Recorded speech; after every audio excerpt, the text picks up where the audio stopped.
Welcome, everyone, to another episode of the EdUp Experience podcast. You are joining us for number 5 of a 6-part mini-series that we are calling The Currency of Change.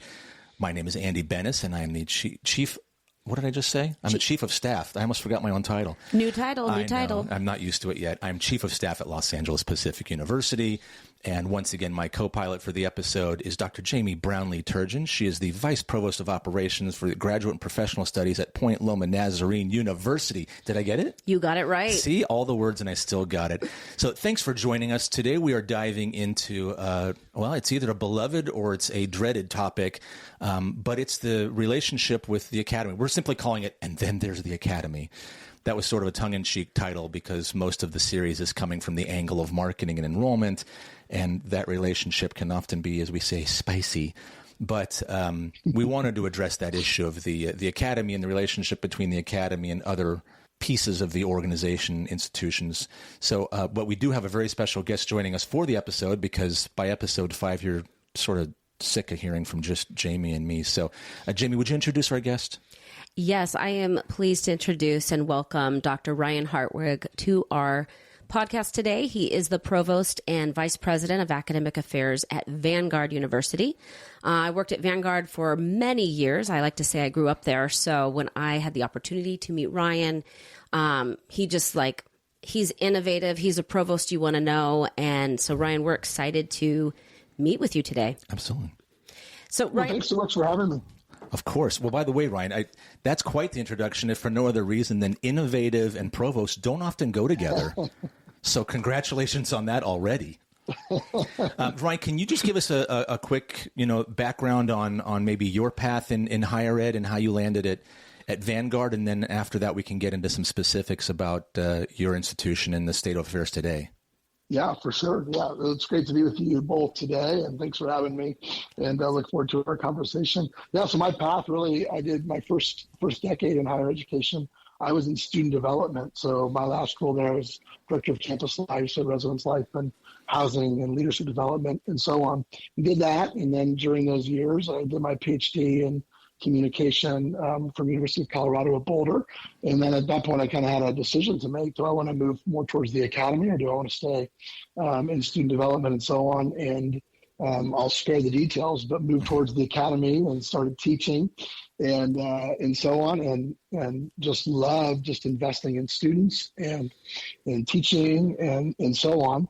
And was kind of trying to keep my head down, to be quite honest with you, doing what a junior faculty member needs to do to teach good classes and to develop a research agenda and so on. Right. And kind of got shoulder tapped for leadership. And so stepped into an associate dean role and a chair role, and then as a dean, and now I've become provost here. So I've worked at 3 different universities: Azusa Pacific, Colorado Christian, and now Vanguard University in various administrative roles. And so that's what has gotten me here. And so I think even as we think about this topic today about the academy, I've been part of the academy, and I've been not part of the academy, been part of enrollment, advancement, and so on. Yeah. And so it's an interesting topic for me for sure. Absolutely. And part of the reason you're going to make such a great guest, that not too many folks have that experience from both. I don't want to say both. See, I was about to say both sides of the fence, which already makes it sound divisive, and I don't mean to, but they are very different worlds. And I think that's part of what we want to get into,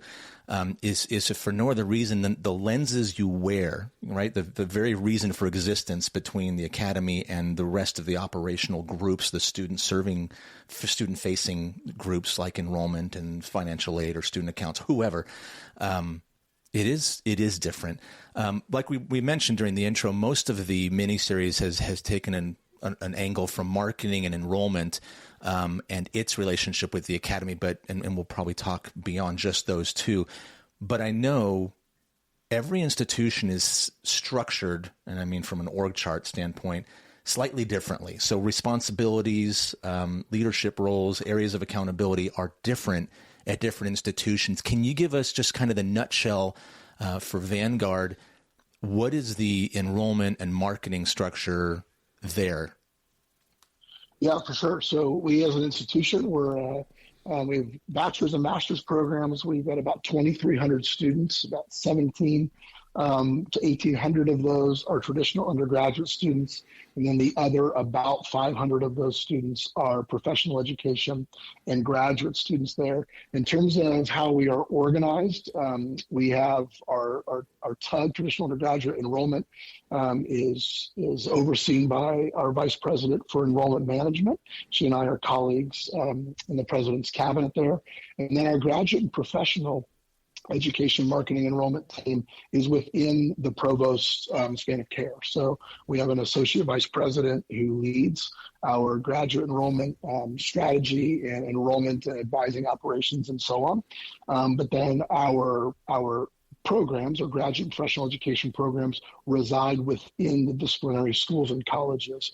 So the School of Education, the School of Theology and Ministry, the School of Business, and then a large College of Arts and Sciences. And so our various graduate programs reside within those schools and underneath the leadership of those deans. So really we kind of our split there is that our associate VP over marketing enrollment is really thinking about our overall work within that space. Graduate and professional education is driving our enrollment processes and systems, recruitment efforts, and so on. But the delivery of the academic programs, the oversight of them, the faculty that teach them, and so on, are within the schools and the college. That's a little bit different. I actually reorganized that when I arrived, because I think what I found as I got here is it felt like there was a sense that we all kind of do traditional undergraduate enrollment, and there's some people over there and a few different theirs, if you will, who engage with professional education students, with graduate and so on. And we really wanted to say, no, we're a university that's comprehensive in the sense that we serve traditional undergraduates and professional education and graduate students, and we all want to be a part of that. And so I've tried to bring together some of these various groups across campus and build systems and synergies for how we can serve all of those populations. I have watched you do that reorg, Ryan, and you did it very quickly. So I want to give you some kudos to that, because that's no easy feat.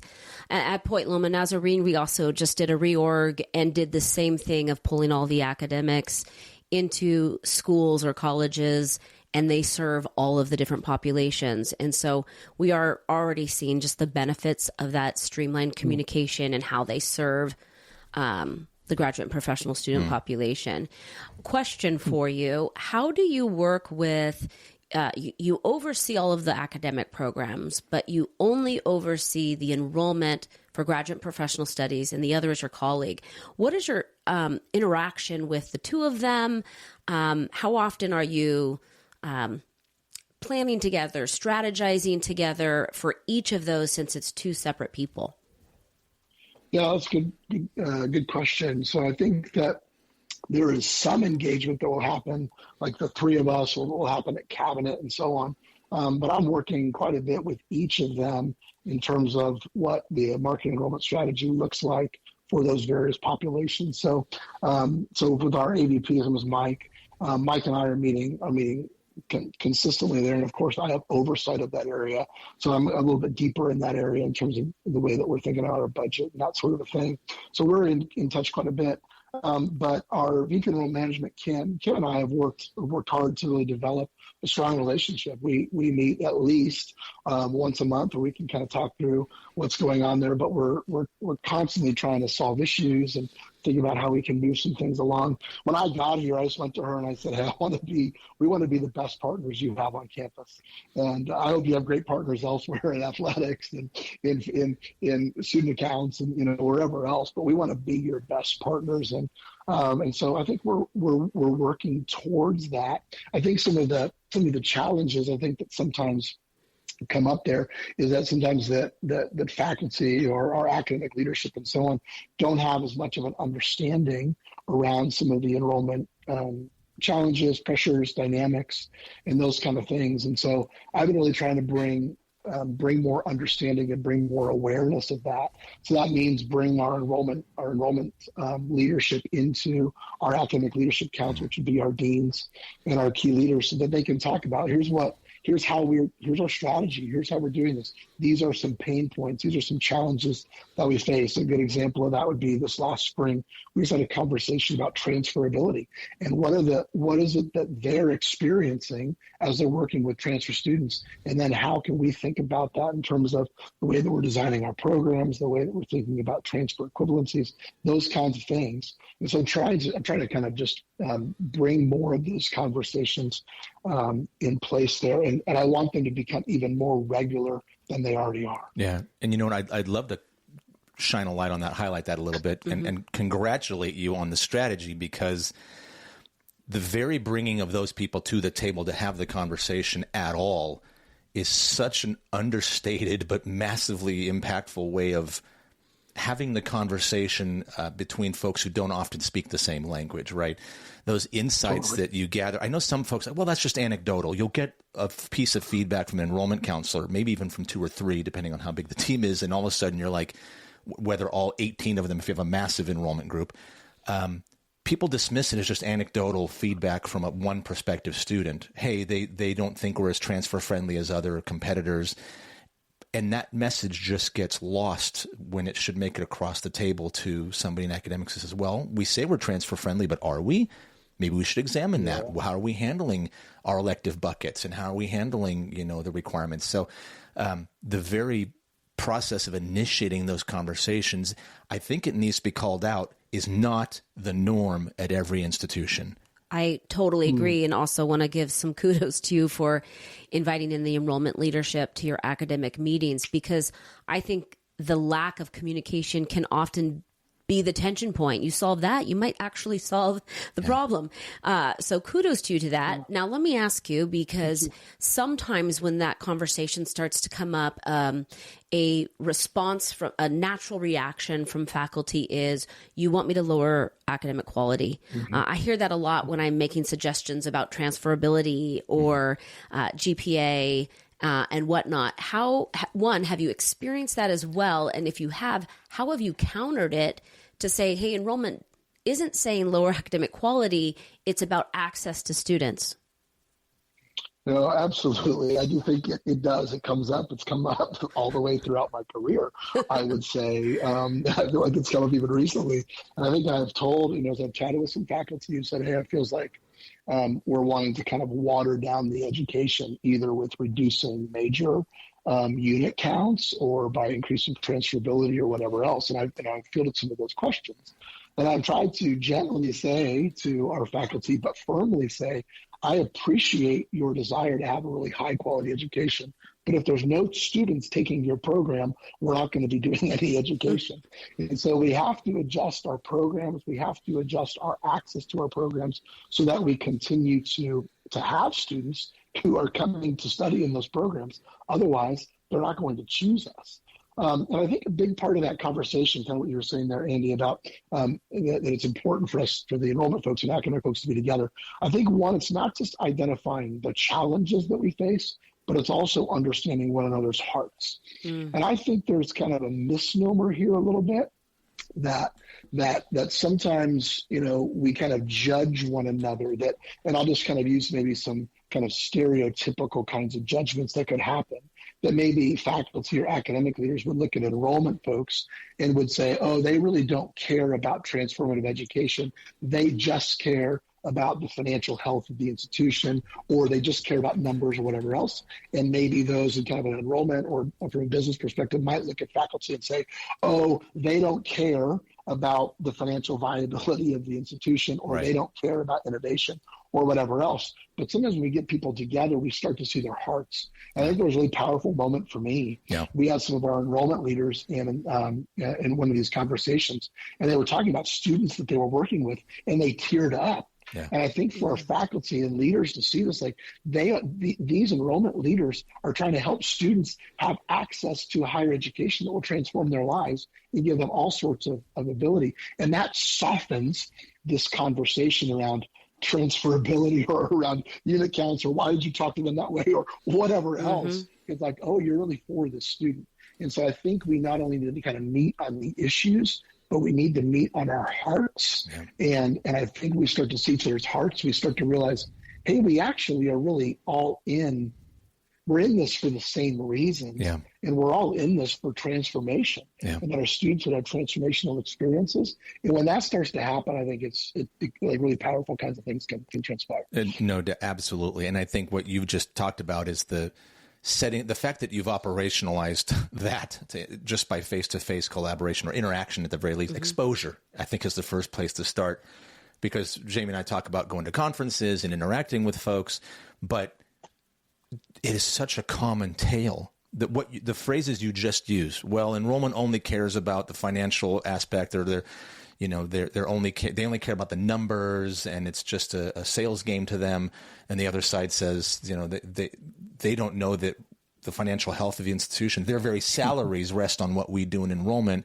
A little gratitude would be appreciated, whatever. There's this contentious presupposition or perception about the other side, and I'm putting that in air quotes, other side.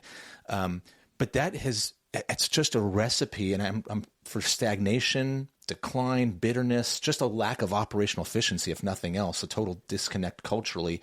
It's why we talk so much about silos. It's why we talk so much about just the lack of collaborative synergy between different operational areas of university. Now, granted, the larger the institution, the larger the hierarchy, it's the folks at the top who worry about that. Folks, below that typically worry about their own kingdom, right? This is my area that I'm responsible for, and that I don't have to think beyond this because that's not my job. And so it's okay for me to live day to day with misperceptions about this other team because this place is so big, I never run into them anyway. And I think we underestimate, just as a sector, I think we underestimate how bad that dysfunction is for the health of the organization. Oh, yes. So to put this into and I've joked in previous episodes on this particular series, sometimes we use business terms to discuss the operation of a university. And I know for a fact, just based on the topic we're in the middle of right now, there are a number of academically minded folks who cringe when we use business terms like customer or revenue or KPIs, measurable outcomes. Sales. Right. Those are all bad words to a lot of pure academics who are in it. You mentioned the word heart, which is just so spot on. The heart, everybody's heart is in the right place. Most people's heart is in the right place for the right reason. But those misperceptions live on because of these 40-foot tall cinder block walls we've built between each other. But look, you do your thing, I'm busy doing my thing, and let's just hope in the end it all works out. And I think what we're finding in a lot of institutions is it's not working out, and you're not innovating. For an example you just gave earlier, Ryan, if enrollment doesn't have a seat at an occasional meeting to say, here is what we are hearing from the street, here's what we're hearing from prospective students every day, and by the way, I'm seeing a pattern, and I smell smoke, and I think we're missing an opportunity. If other folks at the table, academics or otherwise, don't take that feedback seriously and run with it to do some research, you're going to miss an opportunity. And how many of those misses do you have to string together before the organization's in trouble? Right? Well, and I'd love to hear from Ryan on how you're bridging some of that gap with the business terms, with the, hey, let's highlight some missed opportunities without it being a pointing of the finger of it's your fault or your fault. And I'll say, because we've really talked a lot in our previous session podcasts about enrollment and marketing, because they actually have a lot of tension and like to point the finger.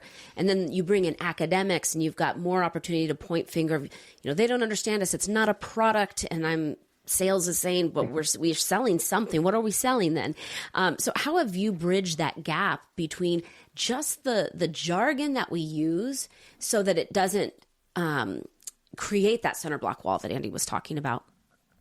Yeah, so a few thoughts on that. I think so much of this is work in progress, for us, and certainly in my leadership and so on. But let me say it this way: so if I walk in as provost, if I walk into the cabinet or into a meeting with let's say I'm going to walk into the enrollment management division or the CFO's division or whatever, and I said, hey, I want to let you know, I told the faculty, all of us are in the recruitment and retention business. They're going to cheer and say, yes, we all have faculty, right? Right. And if I go to a faculty meeting and I say to faculty, hey, we're in the transformational education business, they're all going to cheer and say, yes, we're in the transformational education business.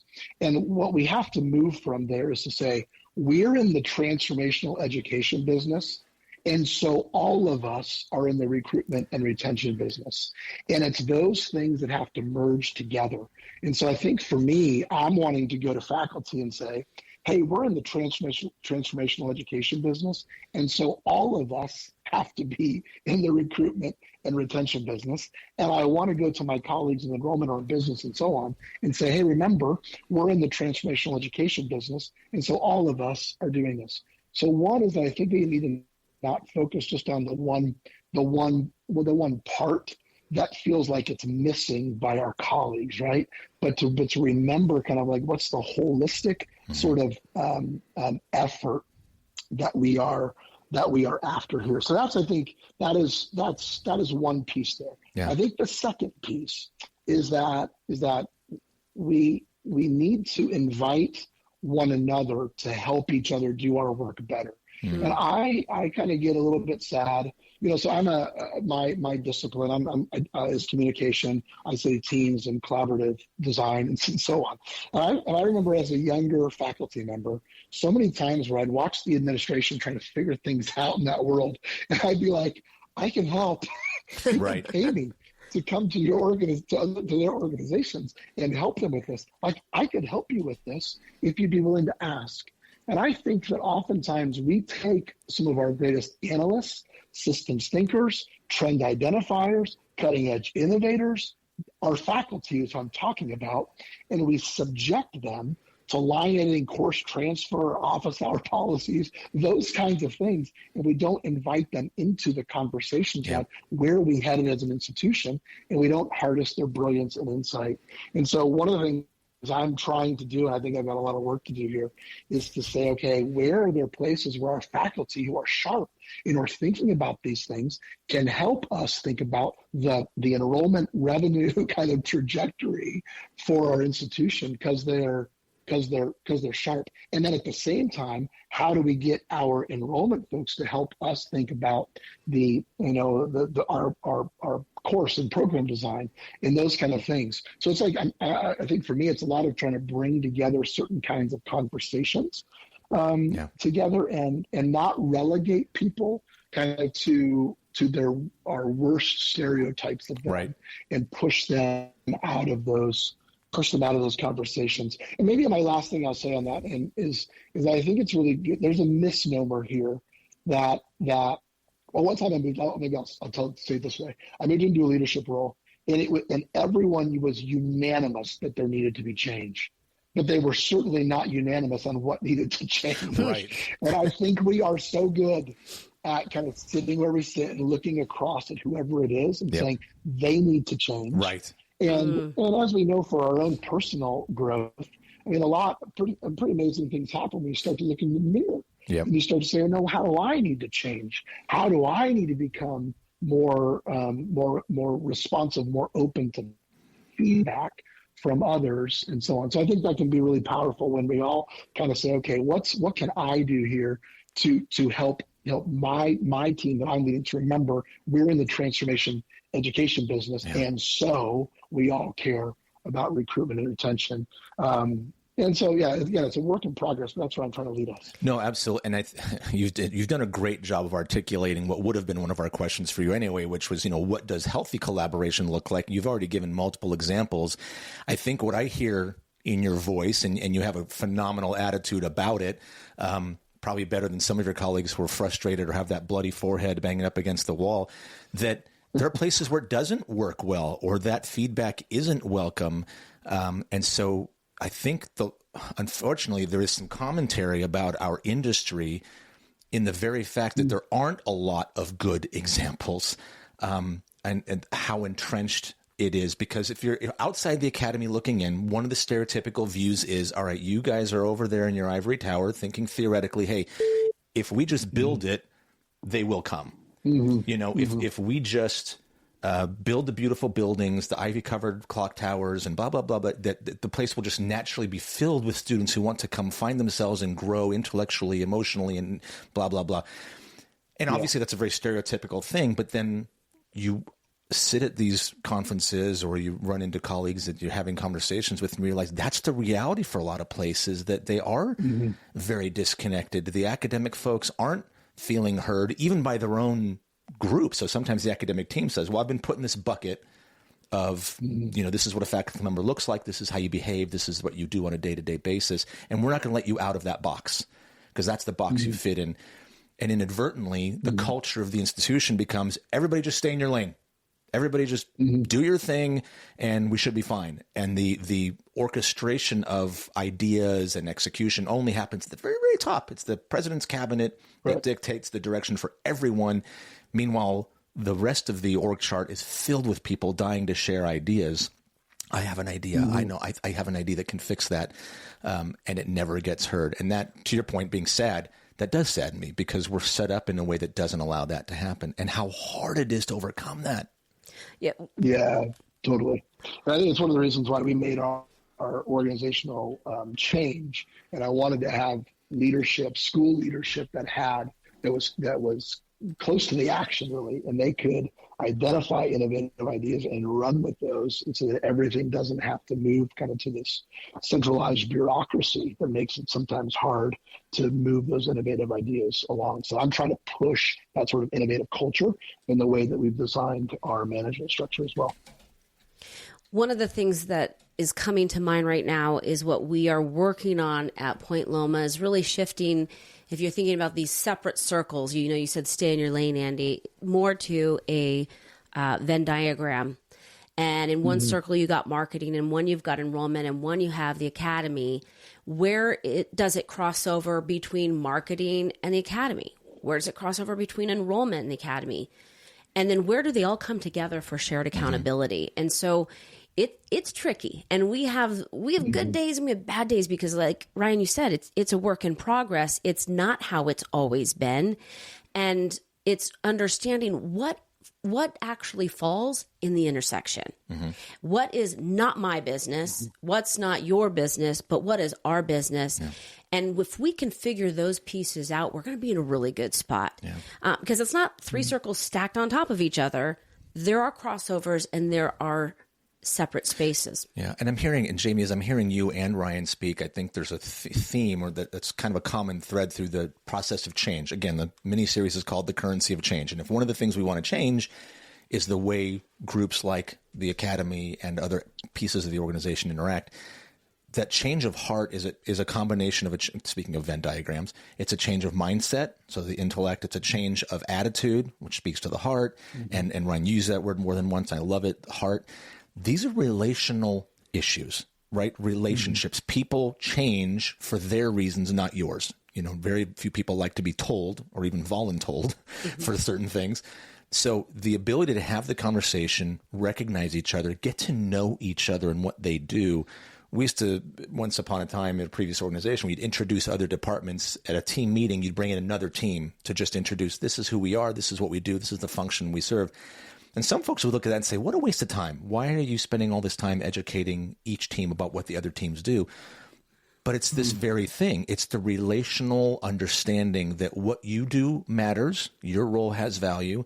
And by the way, it does overlap with mine and it does impact mine. Or Ryan, as you said earlier, we are on the same team going for the same goal.